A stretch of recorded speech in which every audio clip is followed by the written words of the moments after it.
நீங்க ரீசெண்டா ஒரு பெண்குயின் தனியா நடந்து போறதை இன்டர்நெட்ல பார்த்திருப்பீங்க.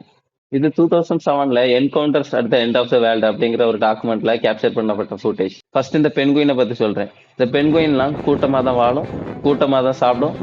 ஏன் குளிர்தாங்கிறதுக்காண்டி கூட்டமா தான் நிக்கும். இப்படி கூட்டமா வாழ்ற இந்த பெண்குயின்ல ஒரே ஒரு பெண்குயின் மட்டும் விசித்திரமா ஒரு முடிவு எடுத்து.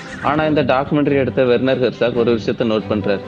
கூட்டத்துல இருந்து ஒரு பெண்குயின் மட்டும் தனியா நடக்க ஆரம்பிச்சிடும். இது எதனால இப்படி பண்ணுதுன்னு யாருக்குமே தெரியல.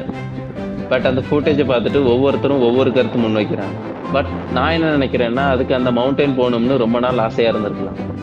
அதான் இனி என்ன ஆனாலும் பரவாயில்ல, நம்ம இறந்துருவோம்னு தெரிஞ்சும் அதுக்கு பிடிச்ச மவுண்டைன் நோக்கி போயிடுச்சு. இதுல என்ன இம்பார்ட்டன்ட் திங்னா, மற்ற பெண்குயின் மாதிரி டெய்லி சர்வே லைஃப்காக மற்ற பெண்குயின் கூட போகாம அதுக்கு பிடிச்ச மவுண்டைன் நோக்கி போச்சு. அதே போலதான் நம்மளும் எல்லாரும் போகிற பாதையில நம்மளும் போகலன்னா அது தப்புன்னு அர்த்தம் ஆயிடாது. பயந்து எதுவுமே செய்யாம இருக்கிறதுக்கு உங்களுக்கு தெரிஞ்ச ஸ்டெப்பை தைரியமா எடுத்து வைங்க.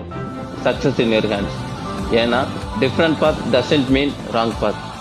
Follow what you love.